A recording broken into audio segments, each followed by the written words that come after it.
마가복음 6장 1절서부터 6절.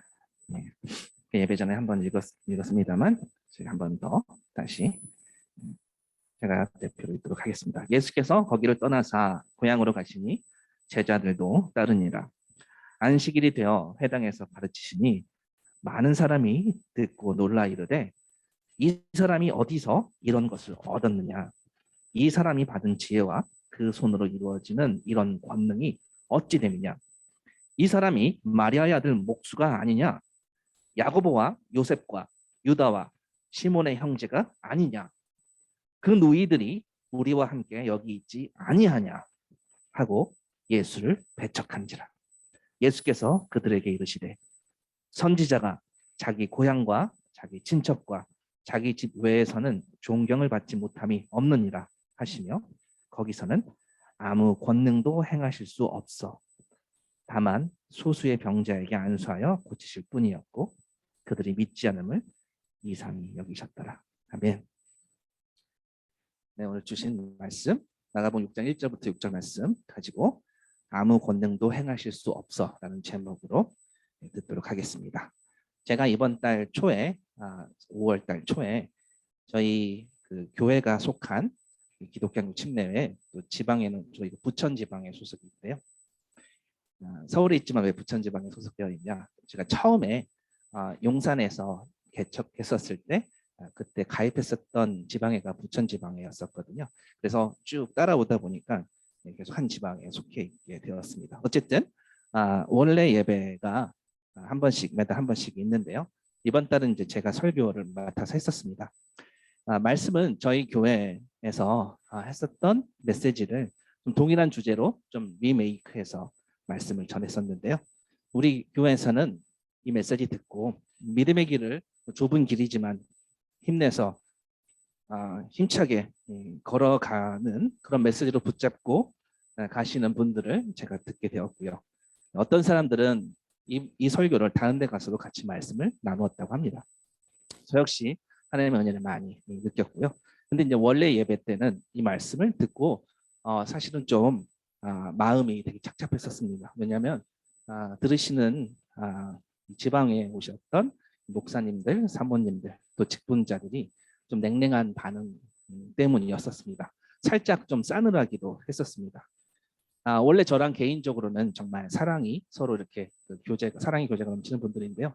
예상치 못한 반응 때문에 그날 좀 충격까지는 아니었지만 이게 뭘까라는 생각을 좀 다소 하게 되었었습니다. 물론 모든 예배는요 성령님의 임재가 있느냐 없느냐에 따라서 우리의 심령이 열릴 수도 있고 닫힐 수도 있고 그렇다고 봅니다. 저는 단순히 성령님이 또 동일하게 역사하신다라고 가정해서 또 비교해봤을 때 좀 예상 외의 반응이어서 적지 않게 놀랐었습니다. 저는 왜 그럴까 하나님께 물을 수밖에 없었는데요. 같은 말씀인데 너무나 다른 반응. 우리 교회에서는 너무나 아멘하고 서로 나누는 그런 메시지였었는데 한쪽에서는 냉랭한 반응. 이 두 반응을 한번 생각해 보자면 오늘 사실 그런 비슷한 내용입니다. 예수님도 사실 이와 비슷한 경험을 하셨죠. 물론 제가 예수님처럼 그런 능력이 있는 건 아닙니다. 당연히 이렇게 말씀을 전하다가 제 부덕의 소치로 하나님께서 전하실 말씀을 제가 도리어 막진 않았을까 그런 두려움이 있고요. 사실 하나님의 은혜가 제 예상 범위 안에 있어야 한다라는 그런 착각을 했었던 것 같기도 합니다. 제 스스로가. 저와는 예수님의 경우는 완전히 다르죠. 그 경우와 완전히 다릅니다. 그냥 제가 이해를 돕기 위해서 꺼낸 말씀이었는데요. 오늘 본문의 1절에서는 예수님이 나사렛으로 가시는 장면을 본문에서 묘사하고 있습니다. 거기를 떠나사, 거기는 어디입니까? 거기를 떠나사, 거기는 가버나움이죠. 가버나움에서 주님께서 어떤 활동들을 하셨죠? 많은 놀라운 일들을 행하셨습니다. 지난주에 회당장 야이로의 딸을 죽은 야이로의 딸을 살리셨고요. 기억하시죠? 죽었던 소녀가 주님이 얘야 달리다금 일어나자라고 마치 잠자다가 깨우는 것처럼 하고 이 죽은 아이를 살려내셨습니다. 또 12해 동안 혈루증 앓던 그 여인도 그 오랜 시간에 그 아픔 가운데 처해 있었던 그 여인도 고침을 받았고요. 야이로의 초청으로 예수님은 야이로의 집으로 걸어가던 중이었었죠. 병을 고치러 가던 중이었었죠. 거기에 그 길가에 수많은 사람들이 예수님을 보려고 대거 모였습니다. 예수님을 보려고 인산인해를 이루었죠. 가버나움에서 예수님 모르면 간첩이었습니다. 거기서 놀라운 일들을 많이 보여주시고 또 주의 권능을 보여주시고 또 예수님의 그 권능은 수많은 인생을 변화시켰다고 믿습니다. 그리고 오늘 거기를 떠나 예수님 고향으로 향하셨습니다. 왜 갑자기 가버나움에서 고향으로 방향을 바꾸셨는지는 잘 모르겠습니다. 어쩌면 고향 사람들에게도 가버나움에서처럼 하나님의 역사를 보이시며 또 그 역사의 자리로 그 권능의 자리로 초대하고 싶어서 그랬을 수도 있습니다. 놀라운 기적과 그 권능을 고향 사람들과 더 나누고 싶으실 수도 있죠. 무슨 이유든지 간에 고향으로 향하셨습니다. 예수님의 고향 어디죠? 나사렛 예수 그리스도라고 하지 않습니까? 태어난 곳은 베들레헴이시지만 베들레헴에서 태어나셨다가 애굽으로 피신하셨다가 다시 돌아와서 나사렛에서 사셨죠. 그래서 거기서 자라나셨기 때문에 예수님의 고향은 나사렛이라고 하는 것입니다. 아무튼 나사렛 사람이 예수님은 나사렛 사람이셨습니다. 지금 가버나움을 떠나 나사렛으로 향하고 있는데요. 그다지 먼 거리는 아닙니다. 하루 안에 걸어서 왕복할 수 있는 거리였기 때문에 그렇게 멀리 떨어진 곳은 아니었거든요. 가버나움에서 주님 권능을 행하실 때 아마 그 소문이 나사렛에까지 갔었을 가능성이 아주 높죠. 가버나움에 있었던 사람들 환영하며 열광하며 주님의 놀라운 이 기적들을 체험했었습니다. 그 주님이 이제 나사렛 고향으로 돌아오시는 겁니다. 제자들과 함께 나사렛으로 돌아오셨죠. 자, 나사렛에서 환영 받으셨습니까? 아니죠. 배척 받으셨죠. 배척 받았습니다. 좀 전에 가버나움에서는요, 놀라운 환영을 받고 사람들에게 막 둘러싸여서 그렇게 다니셨는데 고향에서는 굉장히 냉랭한 대접을 받았습니다. 이때 예수님이 하신 말씀이 4절에 뭐라고 적혀 있냐면 예수께서 그들에게 이르시되 선지자가 자기 고향과 자기 친척과 자기 집 외에서는 존경을 받지 못하며 없느니라 라고 하셨습니다. 자, 오늘 말씀에서 중요한 포인트는요. 고향 나사렛에서는 지금 기적을 행하지 아니하셨어요. 권능을 행하실 수 없다라고 하셨거든요. 5절에 거기서는 아무 권능도 행하실 수 없어. 아무 권능도 행하실 수 없어. 여러분들 이 말씀을 좀 곧대로 들으시면 안 됩니다. 무슨 말이냐? 능력이 없어서 권능을 행하실 수 없다라는 말이 아니에요. 예수님은 항상 권능을 행하실 때, 능력을 행하실 때, 기적을 행하실 때 그것을 능력 자체로, 그 퍼포먼스 자체로 의미를 두시지 않으셨어요. 무엇을 의미 두셨나요? 관계의 의미를 두셨습니다. 그것을 보고 주님의 권능, 주님의 기적을 바라봐야 됩니다. 아무튼 지금은 아무 권능도 행하실 수 없었다는 것은 바로 주님이 기적을 행하지 않으셨다라, 권능을 행치 아니하셨다는 뜻입니다. 사실 이게 얼마나 비극이죠. 얼마나 비극입니까? 나사렛 사람들에게는 예수님의 모습이 메시아로서의 모습이 아니라, 구세주로서의 모습이 아니라 다른 모습으로 알려져 있습니다. 그냥 동네 사람, 나랑 친했던 사람, 누구누구 집에, 마리아의 집에 있었던 예수라는 사람, 그렇게 알려져 있었습니다. 그들은 주님의 은혜와 구원을 경험하지 못하게 됩니다. 그 권능을, 그 영광을 목격하지 못하게 됩니다. 그 기적과 같은 구원의 역사를 체험할 수 없었습니다.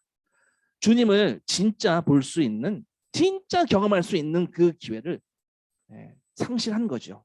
얼마나 안타깝습니까? 오늘 이와 같은 안타까운 일이 혹시 나에게, 내 가족에게, 우리들에게 벌어지지는 않는지 면밀히 보시는 시간이었으면 좋겠습니다. 예수님이 나사렛에서 기적을 행하실 수 없었던 이유가 무엇일까요? 정확히 말씀드리면 기적을 행하지 않으신 거라고 했어요. 자, 나사렛 사람들 처음에는요, 많은 사람들이 나사렛 사람들이 놀라서 예수님께 관심을 가졌거든요. 그 권능을 보고 관심을 보였어요. 그런데 그 관심의 차원을 넘어서지 못했습니다. 자, 2절, 6장 2절. 안식일이 되어 회당에서 가르치시니 많은 사람들이 듣고 놀랐어요. 많은 사람들이 듣고 놀랐습니다. 이 사람이 어디서 이런 것을 얻었느냐 하면서 놀란 반응을 보입니다. 이 사람이 받은 지혜와 그 선으로 이루어지는 이런 권능이, 이런 권세가 와, 한 번도 경험해보지 못했다라는 얘기가 않습니까? 말씀처럼 놀랐어요. 한마디로 예수님의 가르침에 관심을 보였습니다. 자, 이 사람은 아주 어렸을 때부터 동네 사람들은요, 아주 어렸을 때부터 나사렛 예수를 잘 알고 있었겠죠. 그렇기 때문에 회당에서 가르쳤을 때 동네 사람 예수가, 우리 동네 사람 예수가 가르쳤을 때 사람들이 상당히 놀란 거예요. 와, 도대체 어떻게 이런 지혜가 하면서 amazing. 어떤 지도자도 이런 권위 있는 가르침을 그렇게 선포한 적이 없었는데 놀랍다라고 했죠. 어떻게 이렇게 권위 있는 가르침이 나올까? 출처가 무엇일까? 그렇게 의문이 생겼겠죠. 그 부분은 어쩌면 진지한 영적 관심이었을 수 있습니다. 그러나 불행하게도 나사렛 사람들은 예수님께 가졌던 영적 관심을 통해 더 나아갔어야 되는데, 더 열매를 맺었었는데 중간에 스탑했어요. 불행하게도 엉뚱한 결과를, 엉뚱한 열매를 가져옵니다. 아주 중요한 것을 놓쳤어요. 영적 관심은 있었지만, 예수님께 관심은 있었지만, 그 관심은 아주 뜨거운 열정적인 관심이었을 수는 있지만, 그들이 놓쳤던 것은 아까 초반에 말씀드렸습니다. 능력 자체가 아니고요, 권능 자체가 아니고요, 그들이 놓쳤던 것은 관계였어요. 관계. 영적 관심은 있었지만 그 영적 관심을 통해 예수님과 관계가 맺어지지 않았던 거예요. 오히려 관계를 끊는 행보를 걷습니다. 내가 아는 사람인데 마리아 집 출신 아니야? 하면서 오히려 더 이상 볼 게 없겠네 하고 끊어버립니다. 이것을 놓쳤어요. 이것은요, 능력만 취하고 관계는 끊는 게 얼마나 이기적인 것인지 아십니까? 좀 알기 쉽게 다른 방식으로 한번 설명해 보겠습니다. 남자와 여자, 남성과 여성, 신랑과 신부, 성경에서 이렇게 예수님과 교회를 표현하죠. 그냥 우리는 그냥 남자 여자 관계를 한번 보겠습니다. 이런 걸로 한번 예를 들어볼게요. 누구나 호기심과 관심이라는 것을 이성에게 가지고 있죠. 이성일 수도 있고요, 새로운 사람을 만났을 때도 그렇고요. 그런 걸 보면 또 그런 사람을 통해서 뭔가 첫사람, 첫 만남 뭐 이런 단어를 들으면 우리 마음이 좀 관심이 쏠립니다. 이런 건 자연스러운 거겠죠. 남자가 여자를 만날 때, 여자가 남자를 만날 때 그런 호기심을 갖게 되는 것은 자연스러운 것입니다. 그래서 점점 만남을 갖게 되고 또 그러다가 결혼에 성공하게 되는 거죠. 결혼이 성공하는 거 맞죠? 네, 맞습니다. 그래서 이기적인 남녀 관계는요, 이기적인 감정은요, 그 호기심과 그 관심과 나한테 유익한 그 기쁨만 맛보고 취하고요. 그리고 상대방과의 관계는 고려하지 않는 것입니다. 사실 성경은요, 우리가 그런 존재라고 이야기하고 있어요. 하나님께 다 쏙 뽑아먹고 그리고 하나님과 관계를 맺고 싶어 하지 않는 거예요. 주님이 나한테 주시는 오병이어가 5천 명에게 먹이신 그 떡만 관심이 있고 예수님과 관계를 맺는 것엔 관심이 없다라는 거예요. 성경은 계속해서 이 이야기를 하고 있습니다. 자, 내 좋은 대로만 취하고 그냥 내 좋은 대로만 탐하고 그러면 사실 건전하지 않은 많은 일들이 발생합니다. 이런 이런 호기심들이 극도로 부자연스럽게 발전되면 그냥 우리가 취하고 싶은 것만 취하고 그냥 헌신하고 싶지 않은 것은 내어버립니다. 그래서 좋지 않은 영상이랄지 매체를 탐닉하다가 자기도 모르게 병적인 상황까지 가는 사람들도 있어요. 왜요? 관계를 맺고 싶지는 않아요. 남녀가 혹은 사람과 사람 사이의 관계를 맺지 않고 내가 원하는 것만 취하겠다는 이기적인 감정에서 출발하는 거죠. 왜요? 사실은 호기심과 영적 관심이 있다고 해도 관계가 예수님과 맺어지지 않으면 그거는 주님 보시기에는 뭐예요? 가늠한 거라는 거예요. 내가 좋아하는 것, 내가 원하는 기쁨만 취하고 주님과 관계가 맺어지는 게 아니라면 그것은 우상숭배와 간음과 똑같다는 것입니다. 내가 원하는 것만 있는 게 아니죠. 모든 관계에서는 뭐예요?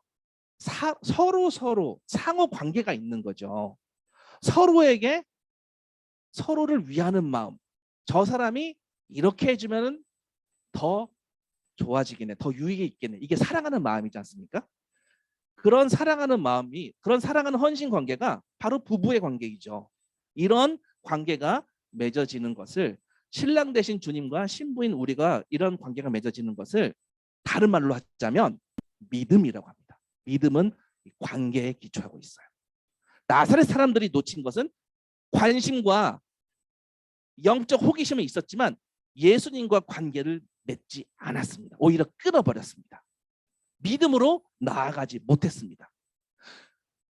사실은 같은 고향 출신이라는 공통 분모가 있어서 그게 오히려 도움이 되어야 되는데 오히려 잘 알고 있다라는 그것이 관계를 맺지 못하게 만드는 장애물이 되었습니다. 믿음을 갖지 못하는 방해물이었죠. 이것이 나사렛 사람들에게 큰 비극이었습니다. 영적 호기심과 영적 관심을 믿음으로 연결시키지 못했어요. 관계로 연결시키지 못했어요. 진리에 대한 호기심이, 예수 그리스도에 대한 호기심이 나사렛 사람들에게 분명히 있었어요. 놀라서 이 권능이 어디서 오냐? 내가 알던 예수가 이런 권능을 행하다니 많은 사람들이 놀랬지 않습니까? 관심이 생긴 거예요. 호기심이 생긴 거예요.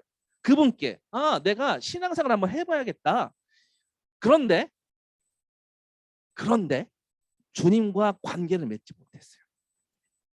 이 주님의 가르침을 진지하게 바라보지 못했던 것입니다. 예수님에 대한 호기심, 그 진리에 대한 관심, 이것을 통해 어떤 사람은 이 관심을 넘어 참된 믿음을 갖고 관계를 맺는데 어떤 사람은 그걸 넘어서지 못합니다. 이런 영적 관심으로 교회에 나오시는 분들이 많아요. 많은 경우 제가 이제까지 경험해 본 바에 의하면 그 영적 관심의 수준을 넘어서지 못할 때가 덜어 있었어요. 왜요? 예수님 때문에 그분의 관계가 맺어지고 믿음의 관계가 되지 않고 상호간에 상호적으로 무언가가 생겨야 되는데 그러지 않고 언약 관계 안에 있는 이 믿음의 관계, 상호 관계, 헌신 관계, 주님 우리를 품으시고 우리는 그 주님께 신뢰하고 나아가는 이게 생겨야 되는데 그래서 더 알고 싶어서 더 깊이 신랑 되신 주님을 체험하고 싶어서 그래서 성경 공부도 더 하고 더욱 기도하고 더 주님과 만나보고 싶고 그런 건데 거기까지 나아가지 못하는 안타까운 케이스들이 종종 있었습니다. 그냥 이 관심의 단계가 여기까지가 좋은 사람은요, 거기에 머무르기 원하는 사람은 사실 아까 말씀드렸던 것처럼 굉장히 왜곡된 이기적인 신앙생활이에요. 내가 원하는 것만 취하고 상호 간의 약속을 하고 지키고 헌신하고 그런 것을 싫어한다면 이기적인 거죠. 자기가 알고 싶은 때까지만 나아가고 못 준다면 상호 간에 맺어지는 주님과 신랑 되신 주님과 맺어지는 관계없이 그냥 관심만 보여진다면 오늘 나사렛 사람들과 같은 비극을 맛보게 되는 것입니다. 진리에 관심을 갖고 하나님께 나오는 듯 하지만 다시 어둠 속으로 돌아가는 사람들이 있어요. 얼마나 불행합니까? 예수님께 관심을 갖고 교회에 나오지만 하나님의 능력을 체험하기 힘든 거죠. 결국 구원의 능력을 체험하지 못하고 그냥 다시 세상으로 돌아가는 케이스. 이게 나사렛의 비극. 이게 나사렛의 케이스입니다. 이 비극은 우리에게도 재현될 수 있습니다. 마가복음 6장 우리 오늘 읽었던 본문에 조금 뒤에 보시면요. 요한이 죽는 장면이 나와요. 침례 요한이 죽는 장면이 나와요. 6장 17절서부터 침례 요한이 죽는 장면이 나오거든요. 이게 다른 주제인 것 같지만 사실 한 주제가 관통하고 있어요. 마가복음의 독특한 구조라고 했습니다. 마가복음의 샌드위치. 네. 한 주제로 관통합니다. 나사렛 사람들과 지금 동일한 주제예요. 동일한 상황입니다. 마가복음 6장 17절서부터 쭉 아래로 28절까지에 보면 어떤 말씀이 나옵니까? 네, 헤롯의 이야기가 나옵니다. 네, 헤롯의 이야기가 나오는데 네, 동생 빌립의 아내 헤로디아에게 장가든 것 때문에 네, 이 여자를 위하여 사람을 보내어 요한을 잡아 오게 가둡니다. 왜죠? 침례 요한이 헤롯에게 동생의 아내를 취하는 것이 옳지 않다. 네, 이렇게 얘기하기 때문이죠. 그럼에도 불구하고 헤롯은요. 이 요한을 어떻게 하지 못했어요. 의롭고 거룩한 사람으로 알았어요. 영적 관심이 있었어요. 두려워하고 보호했다고 되어 있어요. 20절에 보면은 보호했다. 침례 요한을 보호했다라고 합니다. 그리고 그의 말을 들을 때 크게 번민을 하면서도 달갑게 들음이더라. 기쁘게 들었다라는 거예요. 침례 요한의 말을 허투루 듣지 않았어요. 관심과 뭐랄까요? 일종의 지금 침례 요한이 하는 말에 대한 그 진정성에 대해서 듣고자 했어요. 네. 근데 어떤 일이 벌어집니까?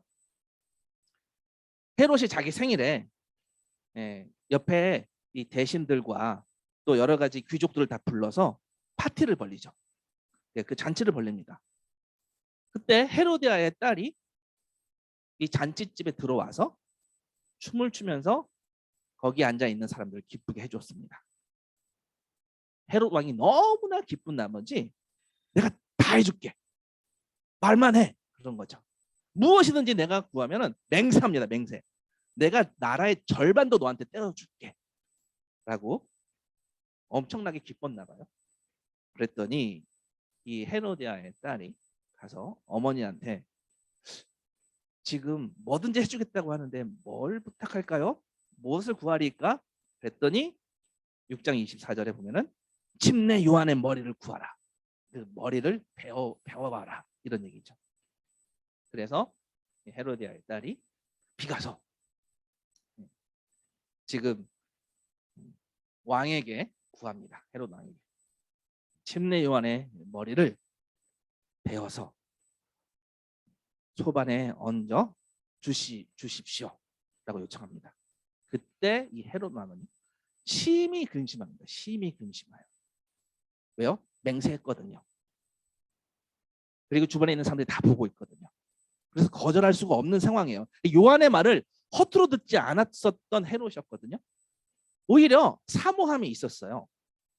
그 말씀을 그냥 들으면서 고민은 하였는데 결국 자기 지위와 자기의 왕으로서의 그 삶을 더 중요하게 내 삶을 내 것을 내 목적을 이루기 위해서 내 것을 지키기 위해서 결국 침례 요한을 선택하지 않고 하나님 말씀을 선택하지 않은 거죠. 내어치합니다. 침례 요한의 목을 자르죠. 비극입니다. 비극이에요. 진리에 관심을 갖고 하나님께 나오는 듯 하지만 내 지위와 내가 가지고 있는 기득권과 내가 가지고 있는 권한과 나에게 어떤 피해가 예상될 때 그때 주님을 선택하지 않는다면 그건 상호 관계가 아니라는 거예요. 좋은 것만 취하는 관계라는 거예요. 하나님께 나오는 듯 하지만 다시 어둠 속으로 돌아가는 사람들이 되는 거죠. 얼마나 불행합니까? 얼마나 불행합니까? 교회 생활도 다 했고 예수님께 관심도 갖고 말씀도 듣고 근데 하나님의 진짜 능력을 체험하지 못했습니다. 왜요? 믿음이라는 그 관계를 맺지 않았기 때문입니다. 이게 나사렛의 비극이에요. 이 비극이 혹시 우리에게도 재현되지는 않은지 우리 두렵고 떨리는 마음으로 우리를 돌아봤으면 좋겠습니다. 관심은 있는데 관계는 부정하는 이 비극. 즉, 내 영적 호기심이 믿음이란 단계까지 나아가지 못하는 비극이죠. 자, 이게 이제 예수님이 기적을 행하실 수 없었던 이유였습니다. 관심과 호기심 수준에서 주님을 바라보고 내 원하는 이기적인 목적을 이루는 것에만 관심이 있지 거기에만 머물렀지 주님과 믿음의 관계를 맺지 않았던 것이죠. 또 무엇이 지금 이 나사렛 비극의 원인이 될 수 있을까요? 3절 한번 볼게요. 3절. 이 사람이 마리아의 아들 목수가 아니냐? 야고보와 요셉과 유다와 시몬의 형제가 아니냐? 네.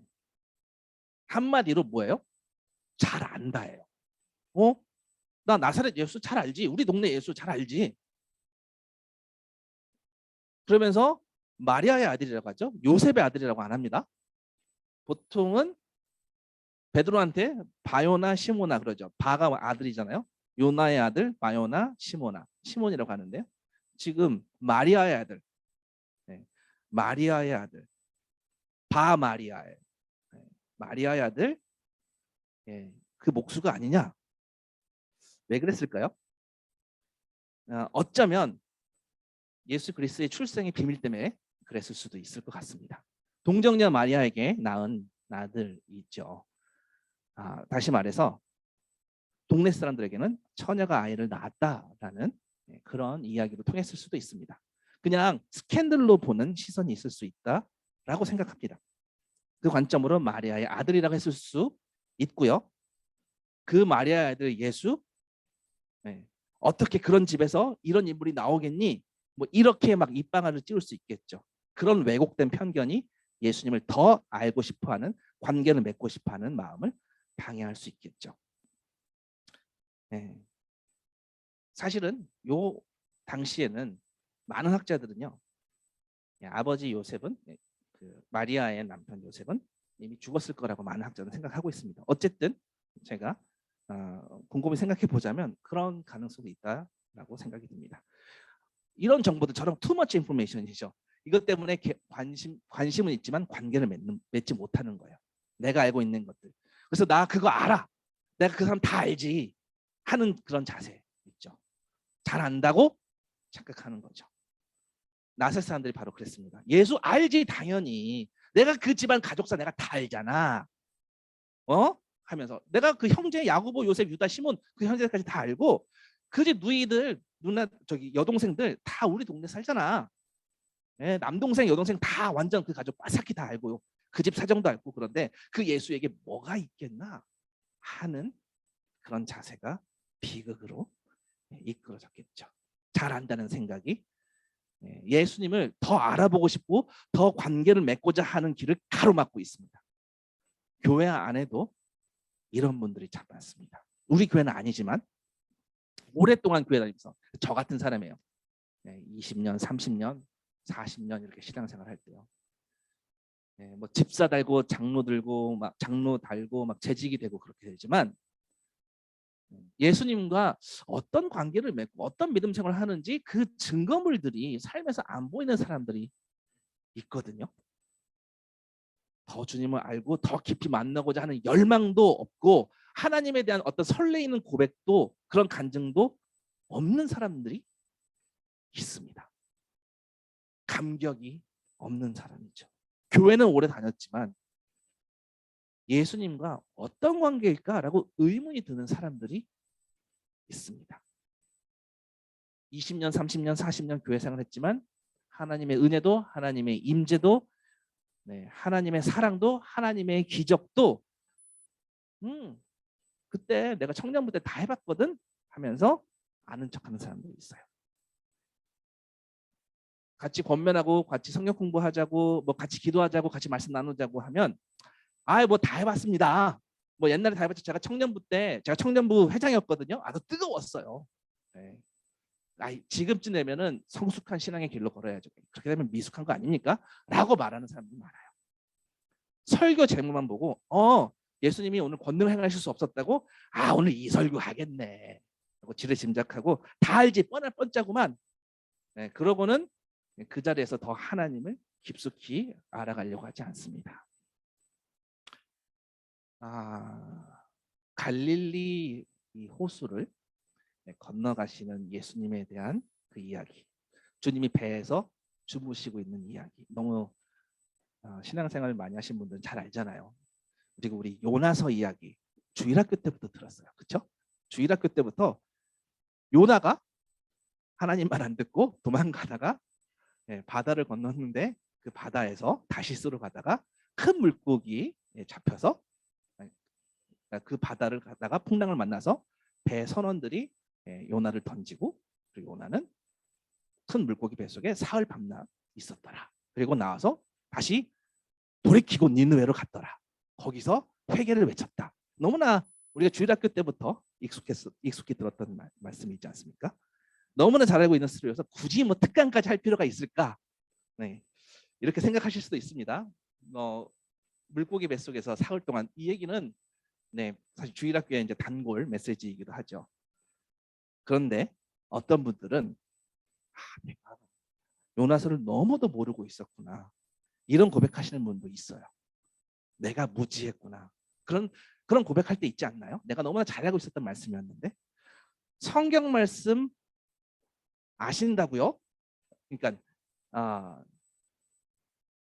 진짜 주님과 관계를 맺지 않고 그냥 지식적으로 안 사람들, 참된 깊이로 들어가지 못한 대부분의 사람들을 보면은요, 자기가 안다라고 생각. 이건 아니까요, 다른 거.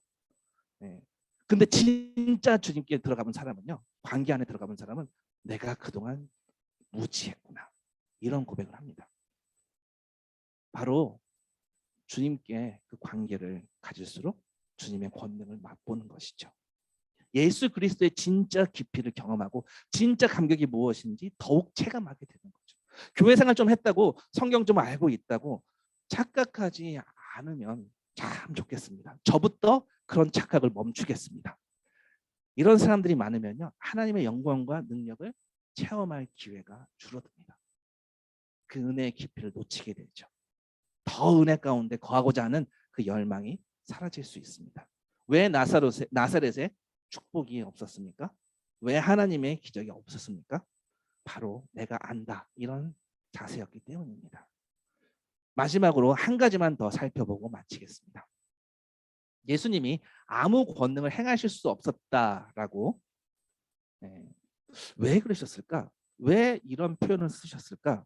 제가 앞에 말씀드렸던 것처럼 관심은 있었지만 관계를 맺지 않아서 또 안다고 착각해서 그래서 여기는 어쩔 수 없다. 나사렛에서는 능력 행하실 수 없다라고 하시는 예수님을 좀 더 깊이 묵상해 보았습니다. 왜요?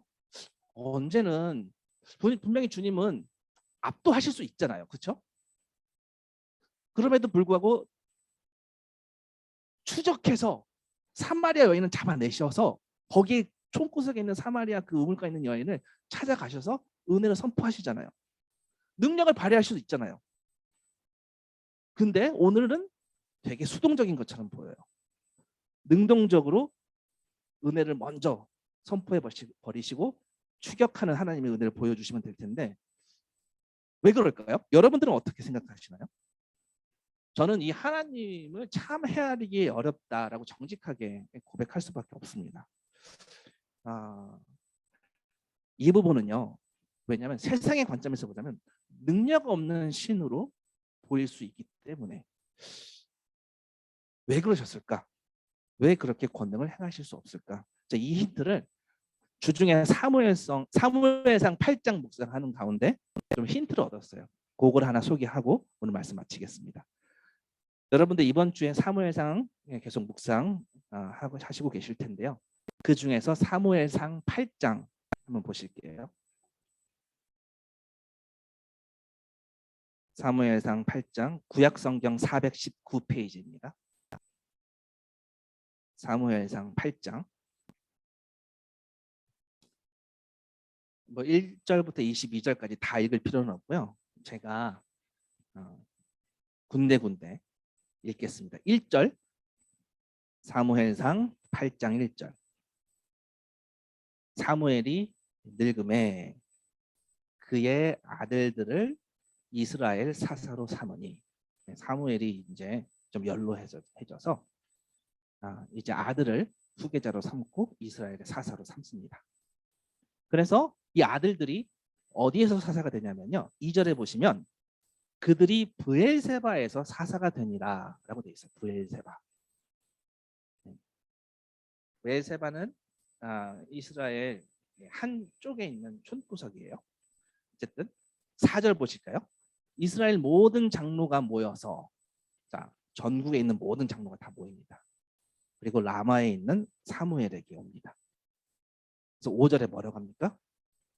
사무엘한테 좀 도전적이에요.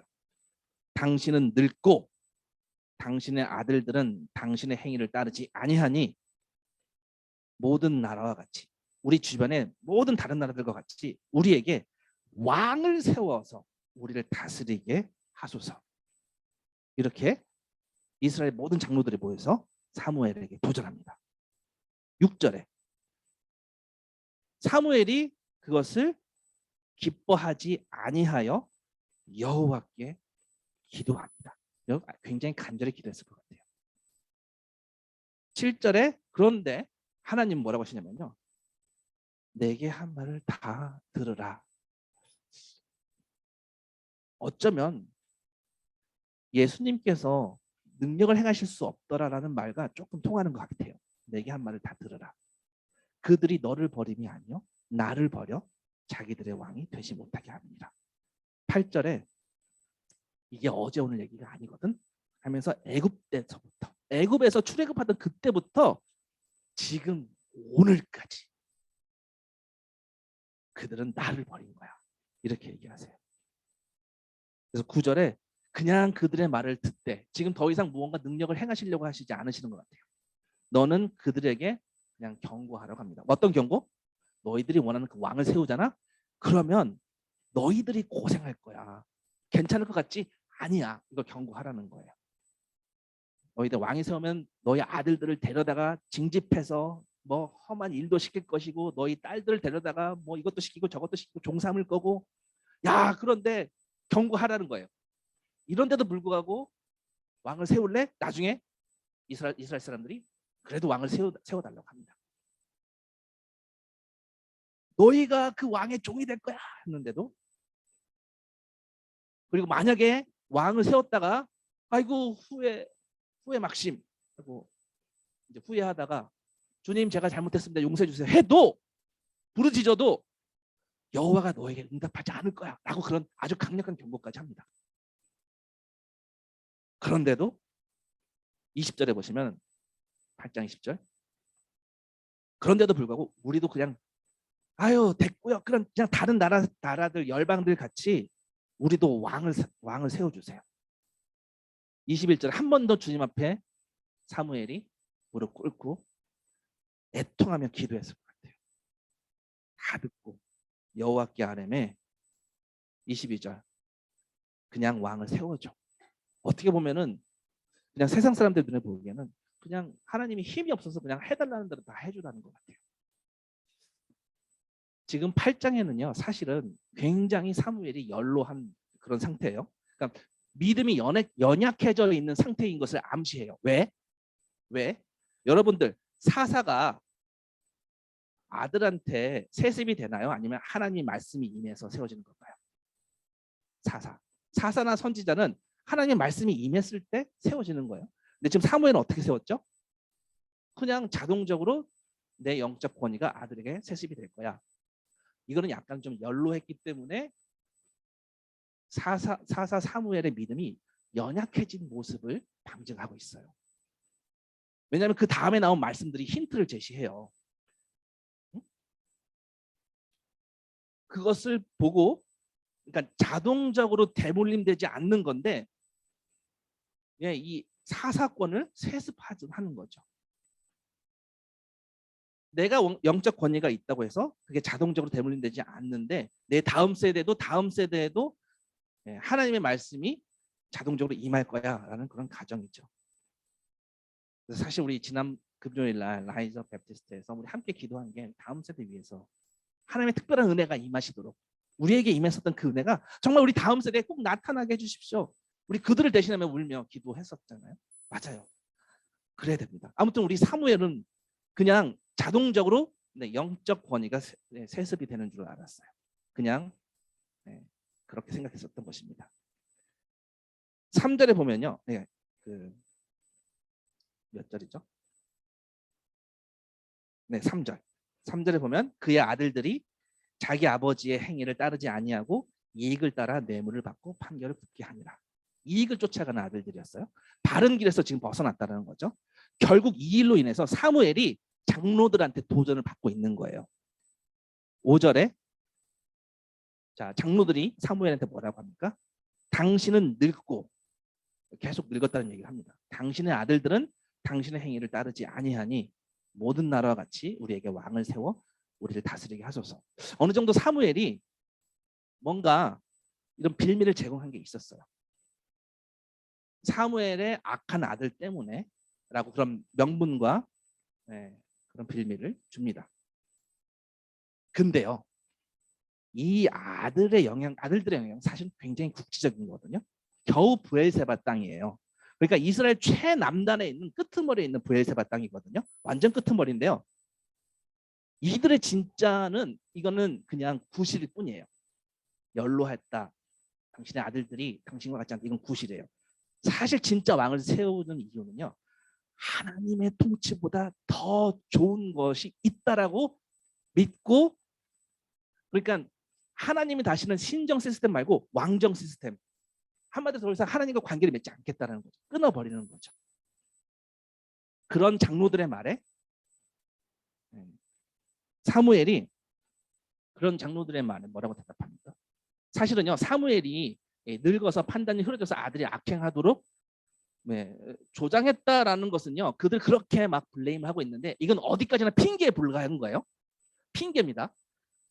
8장에 유대 지도자들이 그 사무엘과 그 사이에서 지금 텐션이 막 느껴지십니까? 그런 텐션이 이스라엘 모든 장로를 막 숫자로 밀어붙여요.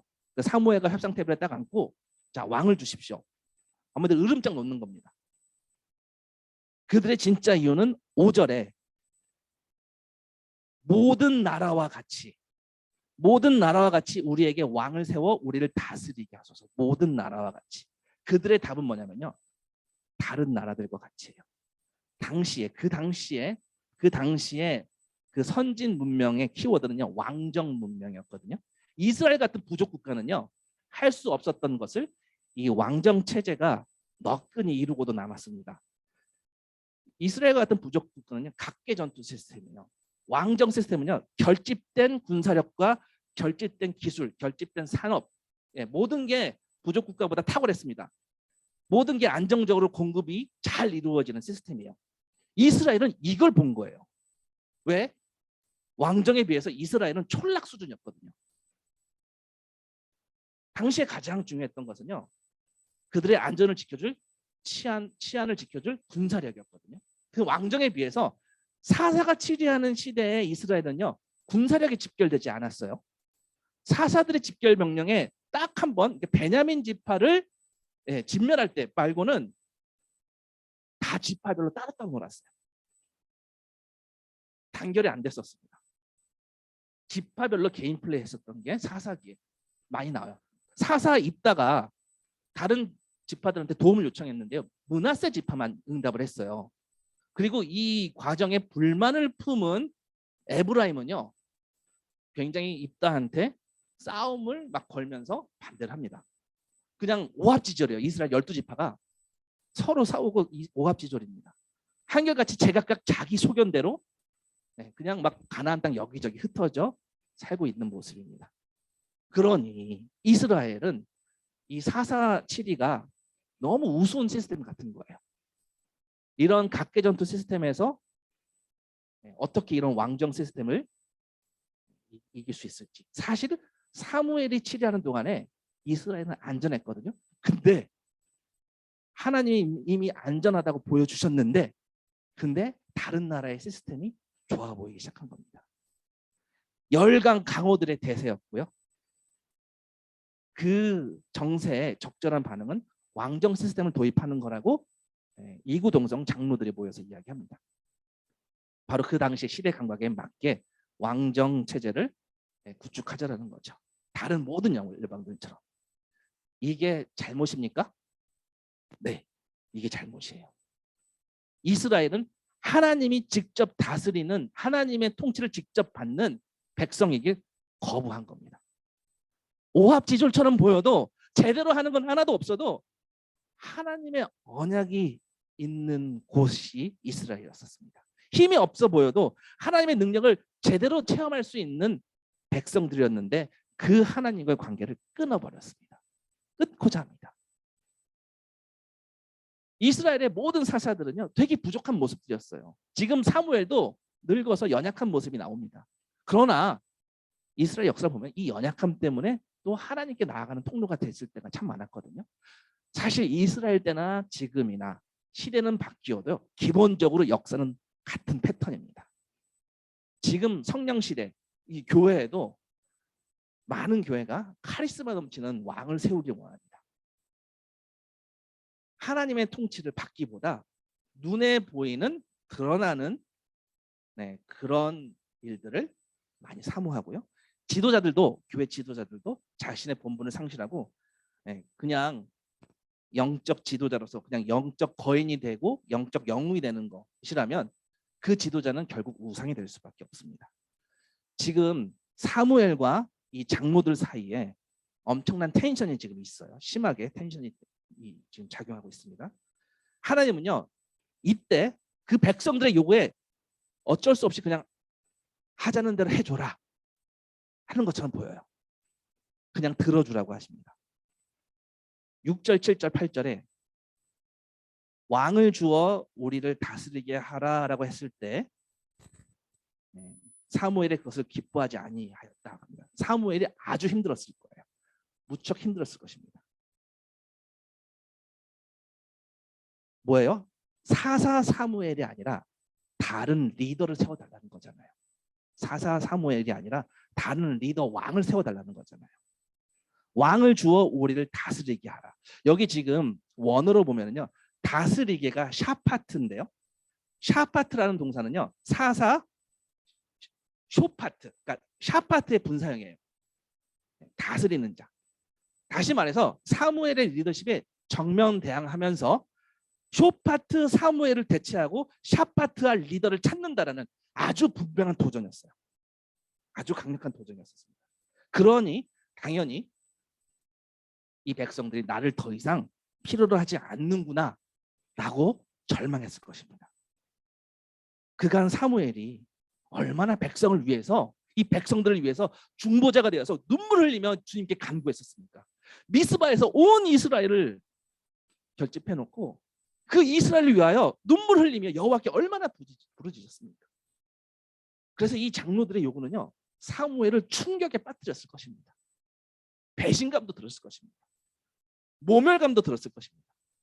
보통 사람 같으면요, 돈을 내면서 격노했었을 텐데 어떻게 했습니까? 사무엘은 그 무너지는 마음으로 하나님께 기도하며 나아갑니다. 주님, 이 장로들의 일로 제 마음이 너무 무너집니다. 주님, 제가 사사로 인준하셔서 헌신했지만 이제 그 기쁨이, 사사로서의 기쁨이 사라집니다. 지금 절망합니다. 주님, 어찌합니까? 이제 더 이상 저는 사사로 오랫동안 섬겨왔는데 저는 이제 그만, 이제 이 장로들 말처럼 내려놓고 싶습니다. 그런 기도했었지 않았을까요? 기도의 내용은 성경에 밝히지는 않았습니다. 근데 미루어 짐작할 수 있습니다. 백성들이 나를 버렸다라고 그렇게 생각하며 하나님께 매달렸을 것 같아요. 이때 하나님이 뭐라고 대답하십니까? 하나님은요, 그 장로들의 요구는 사무엘을 대체해달라는 게 아니라 실상 하나님을 대체할 왕을 그들이 원하는 거야 라고 지금 하나님이 사무엘을 위로해 주시는 거예요. 하나님의 주권에 대한 도전이지 너에 대한 도전이 아니야. 왜요?